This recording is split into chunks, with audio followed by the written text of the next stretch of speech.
గురువు దగ్గర సెలవు తీసుకొని కచుడు స్వర్గానికి వెళ్ళిపోయాడు. ఇది కచుడు దేవయానిల యొక్క కథ. ఇందులో గురువు గురుధర్మాన్ని, శిష్యుడు శిష్యధర్మాన్ని, పుత్రికా ధర్మాన్ని, ఇలా ప్రతి ఒక్కరు వారి వారి ధర్మం తప్పకుండా పాటించారు.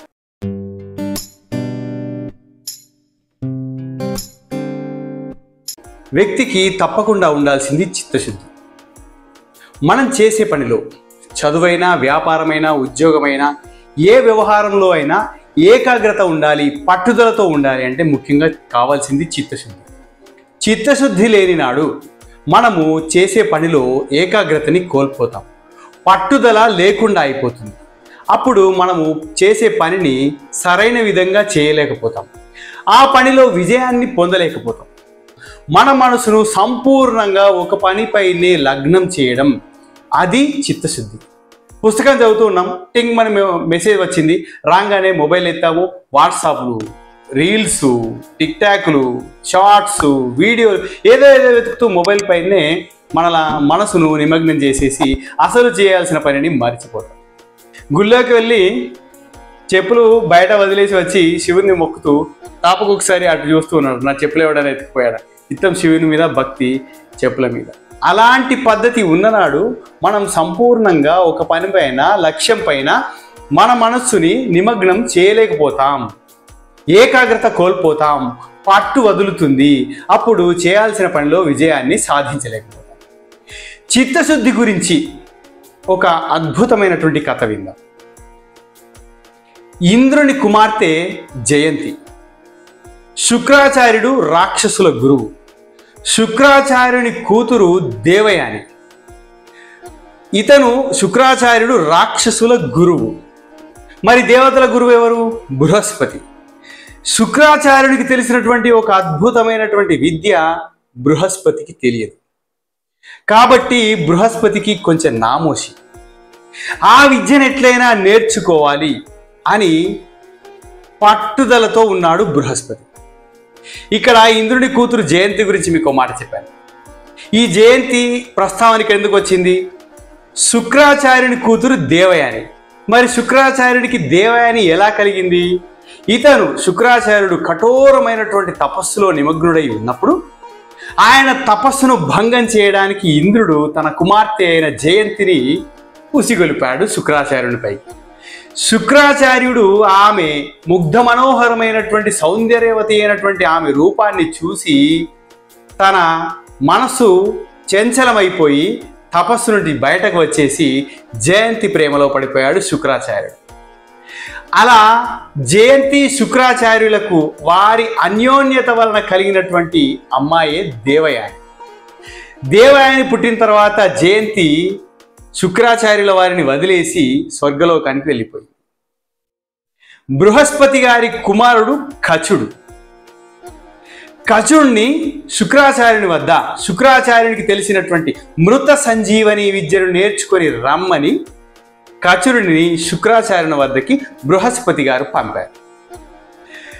రాక్షసులకు దేవతలకు జరుగుతున్నటువంటి యుద్ధంలో రాక్షసులు దేవతలు ఇరువురు చనిపోతున్నారు. కానీ రాక్షసులు పునరుజ్జీవితులవుతున్నారు. ఎందుకోసం? శుక్రాచార్యుల వారికి తెలిసినటువంటి మృత సంజీవని విద్య వలన చనిపోయిన రాక్షసులను ఆయన మళ్ళీ పుట్టిస్తున్నాడు, పునర్జన్మ కల్పిస్తున్నాడు. కాబట్టి దేవతలేమో చనిపోతూ ఉన్నారు, రాక్షసులేమో పునరుజ్జీవితులవుతున్నారు. ఇట్లా జీవ సమతౌల్యత దెబ్బతింటుంది. కాబట్టి ఇంద్రుడు బృహస్పతి కలిసి కచుడిని శుక్రాచార్యుని వద్దకి పంపించారు. శుక్రాచార్యుని వద్దకి వెళ్ళినటువంటి కచుడు ఏకాగ్రతతో, పట్టుదలతో, చిత్తశుద్ధితో తప్పకుండా నేను మృత సంజీవని విద్య నేర్చుకునే వస్తాను, అది ఏ పరిస్థితిలోనైనా, ఎలాంటి పరిస్థితులు నాకు ఎదురైనా అని సంకల్పించుకొని శుక్రాచార్యుని దగ్గరికి పోయి వేడుకున్నాడు.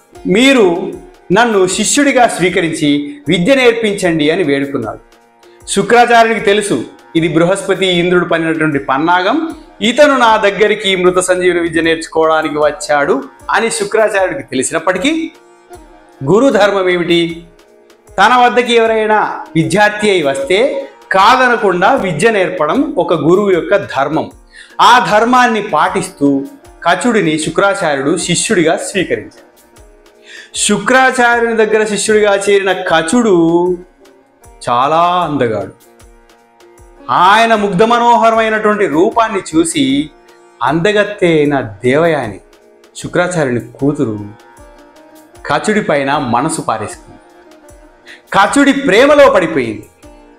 తన యవ్వనము, అపురూపమైనటువంటి ఈ సౌందర్యము దక్కితే కచుడికే దక్కాలి అని స్థిరంగా నిర్ణయించుకుంది. కచుడికి సపర్యలు చేయడం మొదలుపెట్టింది.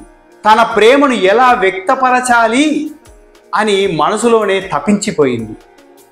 ఆమె ప్రేమలో దహించిపోయింది.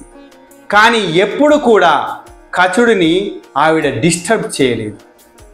కచుడి యొక్క మనసు మరల్చాలి అని ప్రయత్నించలేదు. కచుడికి సపర్యలు చేస్తూనే ఉంది, కానీ కచుడికి తన ప్రేమను వ్యక్తం చేయలేదు. తనకు తానుగా తెలుసుకునేటట్లు మాత్రమే చేసింది. ఇక్కడ ఆవిడ తమ గృహస్థ ధర్మాన్ని పాటించింది. గురు శిష్యుల సంబంధాన్ని దెబ్బతీయకుండా ఆవిడ ధర్మాన్ని ఆవిడ నిర్వర్తించింది. కచుడు మృత సంజీవని విద్య కోసం గురువుకు సపర్యలు చేస్తున్నాడు. ఆయన నేర్పించిన విద్యలన్నీ నేర్చుకుంటున్నాడు. శుక్రాచార్యుడు కూడా అన్ని విద్యలు నేర్పుతున్నాడు, కానీ మృత సంజీవని విద్య మాత్రం అస్సలు నేర్పించడం లేదు. మృత సంజీవని విద్య నేర్చుకోవడానికి గురువు దగ్గర చేరాడు అని రాక్షసులకు తెలిసి ఎలాగైనా కచుడిని హతమార్చాలి అని ఒకరోజు కచుడు అడవిలోకి సమిధల కోసం వెళ్ళినప్పుడు కాపు కాసి రాక్షసులు కచుడిని సంహరించారు. ఎంతసేపటికి ఆశ్రమానికి రాకపోయేసరికి దేవయాని ఎంతో ఆందోళన పడి ఈ విషయాన్ని తండ్రి అయిన శుక్రాచార్యుని చెప్పి ఏడవడం మొదలుపెట్టింది. ఆవిడ బాధ చూడలేక శుక్రాచార్యుడు కచుడిని తిరిగి బ్రతికించాడు తన మృత సంజీవని విద్యను ప్రయోగించి. రాక్షసులకు ఇది నచ్చలేదు. గురువుగారేంటి ఇలా చేస్తున్నారు అనుకున్నారు. కానీ పుత్రికా వాత్సల్యంలో ఉన్నటువంటి శుక్రాచార్యుడు తన కుమార్తె అయిన దేవయాని దుఃఖాన్ని చూడలేక కచుడిని తిరిగి బ్రతికించాడు. ఎలాగైనా ఈ కచుడిని హతమార్చాలని రాక్షసులు కాపు కాచుకొని ఉన్నారు. కచుడు ఎప్పుడు అడవికి వెళ్ళడం, రాక్షసులు సంహరించడం, దేవయాన్ని ఈ విషయాన్ని గమనించడం, తండ్రి దగ్గర ప్రస్తావించడం, ఏడవడం, తండ్రి మళ్ళీ తిరిగి కచుడిని బ్రతికించడం. ఈ సంఘటన పదే పదే జరుగుతూనే ఉంది. రాక్షసులకు శుక్రాచార్యుడు కచుడిని బ్రతికించడం అస్సలు నచ్చడం లేదు. గురువుకు తెలుసు, గురువు అయినటువంటి శుక్రాచార్యుడికి తెలుసు ఈ విషయం. అయినా ఆయన ఏమి అనట్లేదు. ఎందుకంటే కచుడికి మృత సంజీవిని విద్య నేర్పడం శుక్రాచార్యుల వారికి కూడా ససేమిరా ఇష్టం లేదు. అయినప్పటికీ గురుధర్మాన్ని నిర్వర్తిస్తూ ఆయనకు విద్య నేర్పిస్తూ ఉన్నాడు. శిష్యులైనటువంటి రాక్షసులను కూడా ఏమీ అనడం లేదు.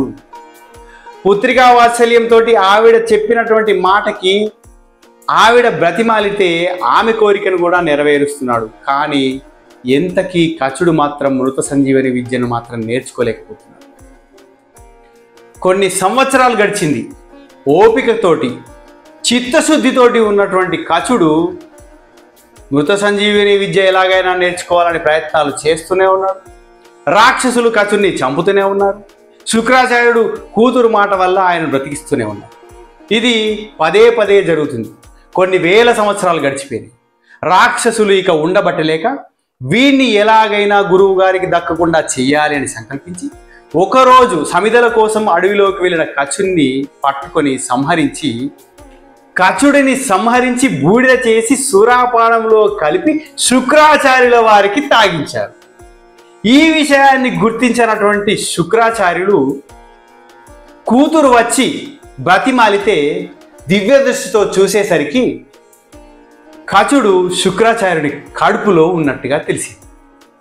అమ్మా, మన దానవులు, నా శిష్యులైనటువంటి దానవులు కచుడిని సంహరించి బూడిద చేసి నాకు సురాపానంలో కలిపి తాగించారు. ఇప్పుడు కచుడు నా కడుపులో ఉన్నాడు.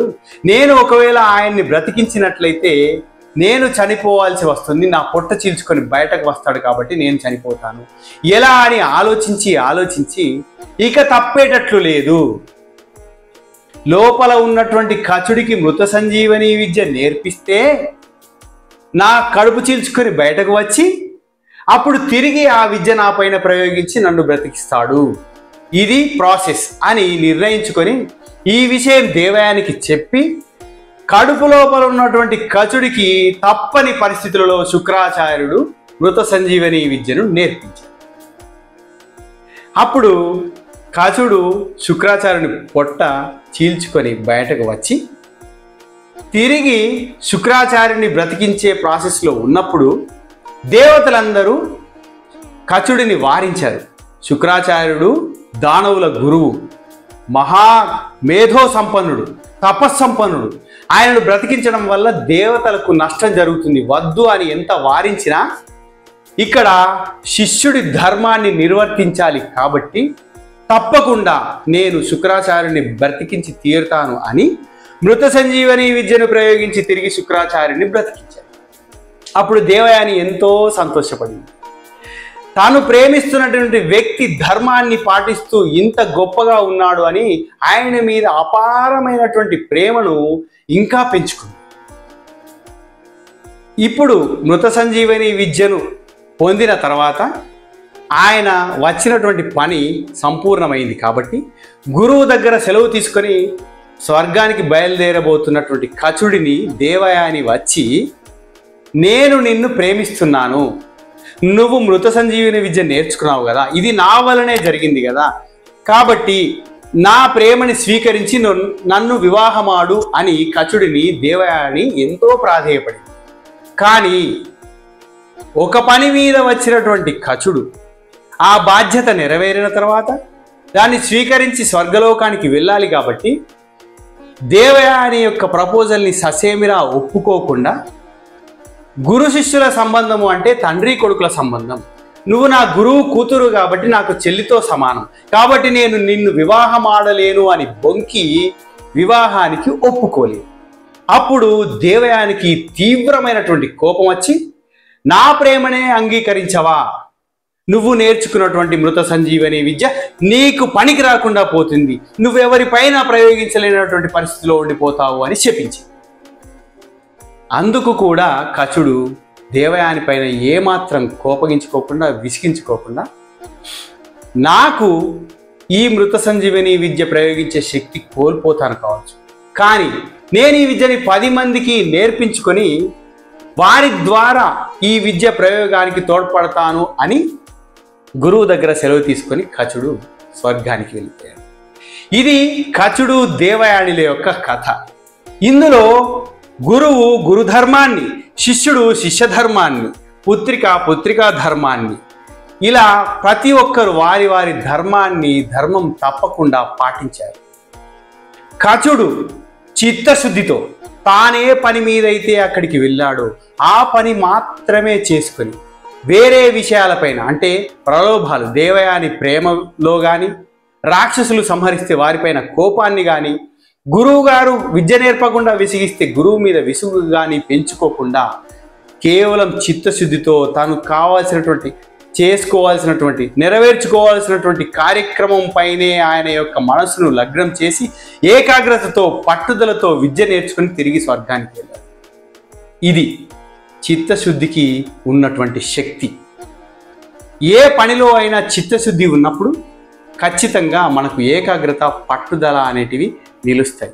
ఆ కార్యంలో మనం విజయం సాధించగలం. ఇలాంటి మంచి అద్భుతమైనటువంటి కథతో మీ ముందుకు మరో వారం వస్తాను. ఈ కథలో మీకు ఏ భాగం నచ్చిందో కామెంట్లలో తెలియజేయండి. మన ఛానల్కి కొత్తగా వచ్చిన వారు తప్పకుండా సబ్స్క్రైబ్ చేసుకుని ఆ పక్కనే కనిపిస్తున్న గంట సింబల్ నొక్కండి. అప్పుడు నేను పెట్టినటువంటి ఇలాంటి అద్భుతమైన కథలతో కూడిన వీడియో మీకు ముందుగా నోటిఫికేషన్ రూపంలో అందుతుంది. ధన్యవాదములు. నమస్కారం.